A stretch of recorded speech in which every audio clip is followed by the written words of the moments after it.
As more years accumulate since the release of Pokémon GO, it feels as if there are less notable things to talk about in these yearly videos. That said, Pokémon GO still appears to be influencing the trajectory of the mainline series. The latest mainline Pokémon game, Pokémon Legends Arceus, has a gameplay loop which feels a bit closer to Pokémon GO when compared to the original series. Much more so than in previous games, you are encouraged to capture and release a lot more Pokémon than you have storage space.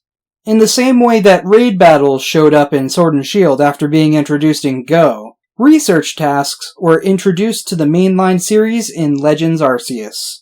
I went a bit overboard with these, and so I hope this doesn't become too common a practice in future games. Special research can branch now based on decisions the player makes, but they had some real consequences during the 2021 GO Fest. Based on your decisions, you could either obtain Rockstar Pikachu or Popstar Pikachu, and another branch determined whether you could catch Flygon with a costume or Gardevoir with a costume. I caved and got an extra ticket for, let's say, my friend, in order to obtain all of these costume Pokémon. 2022's Virtual GO Fest also had branching research, but that was used to select a difficulty level. At one point, there was a branching research that determined which clothing item you could obtain for your character. But I already like how my character looks. Visually speaking, the look of the sky was updated in the last few hours of Year 5.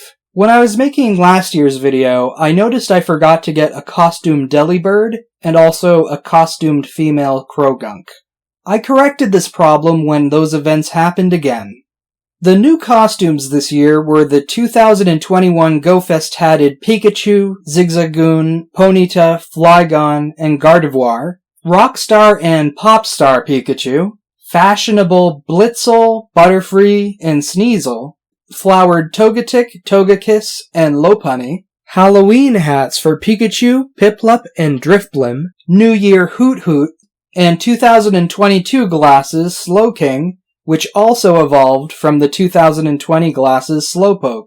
Dawn's hat and Lucas's hat on each of the Sinnoh region starter Pokémon, Lapras wearing a scarf, Gracidia Flower Pikachu, and Trading Card Game Hat Pikachu. I don't really pay much attention to the card game, but I noticed that there's a new card which can be peeled away to reveal that it's secretly a Ditto. Also, Cowboy Hat Snorlax was available exclusively at the Pokémon GO Fests in Berlin, Seattle, and Sapporo, the real-life Jubilife city. A birthday cake Pikachu was added for the 6th anniversary event, along with Charmeleon and Charizard wearing party hats.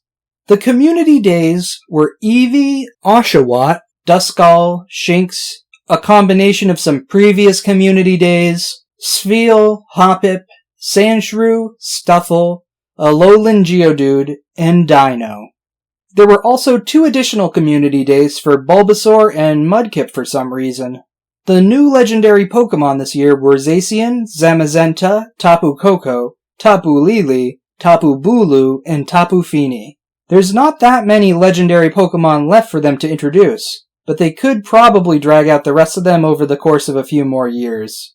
Mythicals added this year were Meloetta in its Aria form, Hoopa, who can use candy to change its form, which I haven't done yet, Zarude, Genesect with a Shock Drive, Genesect with a Douse Drive, and Shaman. Shaman's Sky form was only available at the Pokémon GO Fest physical location, which was in Berlin.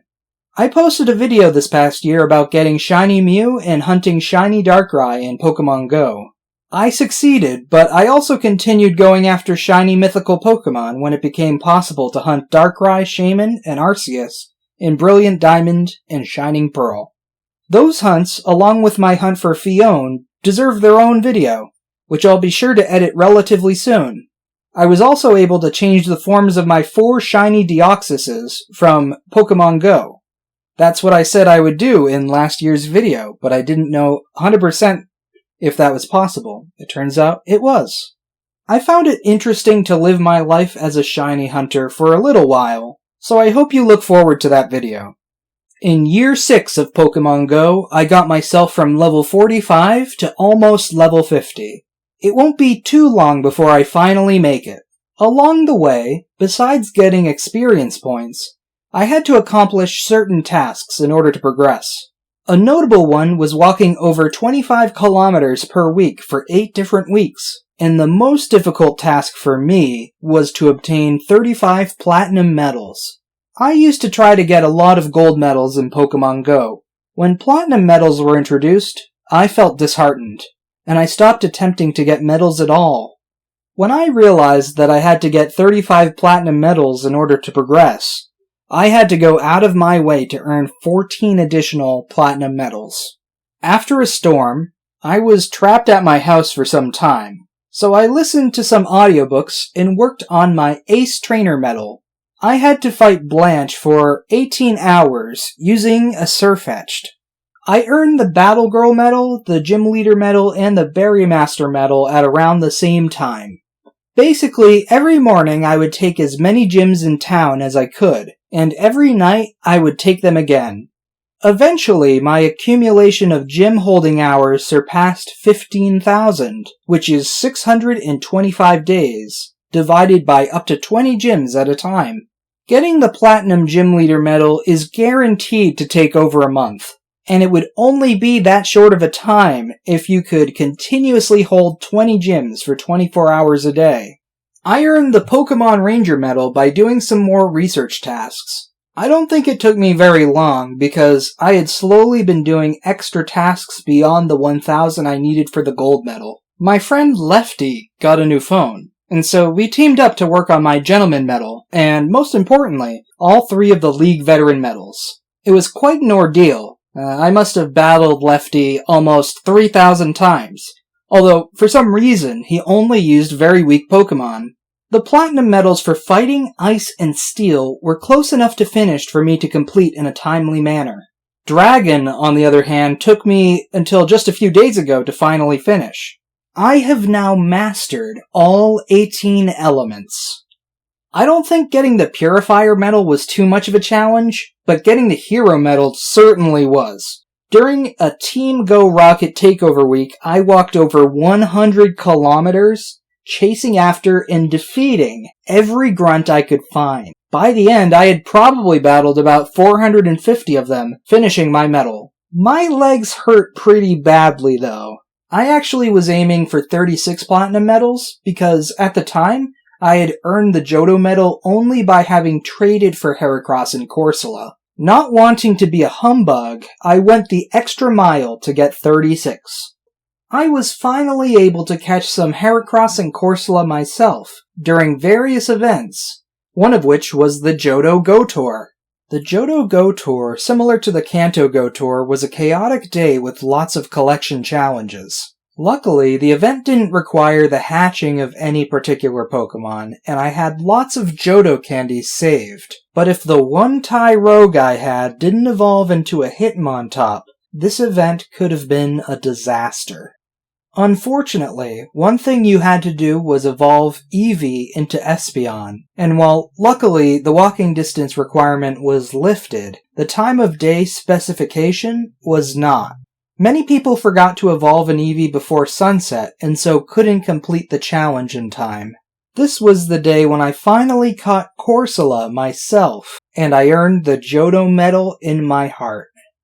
There were some other regional Pokemon which finally became obtainable for me, such as Eastern Shellos and Gastrodon, Red Striped Basculin, Mime Jr., Torkoal, Tropius, Pansear, and Simisear. New regionals added were various forms of Furfrou, which can only get certain haircuts in certain places on the globe. 3 colors of Flabebe and its evolutions are also locked to different regions. Due to various events, my collection of unknown forms increased from 13 out of 28 to 16 out of 28. I'm more than halfway finished, but I have a feeling that the second half could take longer than the first. I have never traded for any unknown form, and so maybe I'll finish the unknown medal someday, but also, maybe I won't. Pokémon Home got an update this year, and the mobile version has a Pokédex, which keeps track of your progress in several games. Basically, if your home has ever contained a particular species of Pokemon originally caught in Legends, BDSP, Sword and Shield, and Let's Go, it gets counted and shows up in Home's regional Pokédexes. When you finish a region's Pokédex, you get a little crown. One of the regions that Pokemon Home keeps track of is Pokémon GO, which may never be able to be completed. Of the games it counts, it's the only one which theoretically will never be done expanding. Moreover, it is currently impossible to import a Spinda from Pokemon GO into Home. I think that the reason for this is the fact that Spinda has so few forms in Pokemon GO when compared to the main series. Part of Spinda's appeal is that each one is basically unique. So, if the game allowed for the forms of Spinda in GO to be transferred into Home, the Valentine one definitely wouldn't work, because there is no such form in the main games. But if they let the other ones in, those specific Spinda forms would become weirdly prevalent in the main series. I'm not sure what I would do if I had to fix this problem, and I bet they don't know either. There was an event where you could obtain a variety of Mega Energy rather easily, and so I used that opportunity to get enough Mega Energy to perform one of every available Mega Evolution. I wonder if Gigantamax Pokemon will eventually be added to the game. If they do, this might be the one game where Mega Evolved Pokemon can fight Gigantamax Pokemon. I guess we'll have to see. Giovanni got his hands on a Shadow Latias, but also there's a new thing called Apex Shadow Pokemon. There's an Apex Shadow Ho-Oh and an Apex Shadow Lugia. And even their sprites are different from regular Ho-Oh and Lugia in the Pokemon collection screen. This is also true for a Genesect that has a drive and one that does not. They have different sprites for some reason. Towards the end of Year 6, the game introduced the concept of the GO Ultra Recon Squad. I had been wondering how Ultra Beasts would work in Pokemon GO. Basically, an Ultra Wormhole is just a raid egg with a different shape. It works exactly the same way as a raid egg. A few of the Ultra Beasts became available this year, but I suspect that many more will be introduced in Year 7. Last year, Shiny Hoothoot was not in Pokemon GO. Shiny Hoothoot was added to Pokemon GO alongside the New Year's event. And then the remainder of the Gen 2 Pokemon got their shinies added during the Johto Go Tour. So now the first Pokemon in the Pokédex that can't be shiny is Surskit. The Fire Starter Pokemon for Generation 9 has been revealed, and at this point, I'm not sure if the Chinese zodiac pattern has been disrupted or not. Fuecoco is distinctly a crocodile, which is not an ox, a horse, a goat, or even a snake. It is possible that the zodiac pattern has ended. However, we mustn't forget that Cyndaquil isn't technically a mouse, nor is Fennekin technically a dog. Also, Charmander can hardly be considered a dragon unless it becomes a Charizard. If Fuecoco evolves into something more snake-like, I'll feel more confident in considering it to be the snake of the Fire Starter Zodiac. If Fuecoco is the Fire Snake starter, then, assuming that they continue with the Zodiac pattern, there are only 6 possible orders from here to the end of Generation 12. Those orders are Ox, Horse, Goat, Ox, Goat, Horse, Horse, Ox, Goat, Horse, Goat, Ox, Goat, Ox, Horse, and Goat, Horse, Ox. Leave your guess in the comments. One thing I enjoyed was that Inkay's evolution method uses your phone's gyroscope, and the evolve button reacts in real time. I happened to catch a Hisuian Voltorb in Pokemon GO before I did in Legends Arceus. So, there are still things in the game that we're waiting for. Kecleon is still missing from Pokemon GO. It will probably become available in the game at or before the Hoenn Go Tour, which logically should take place in the next year.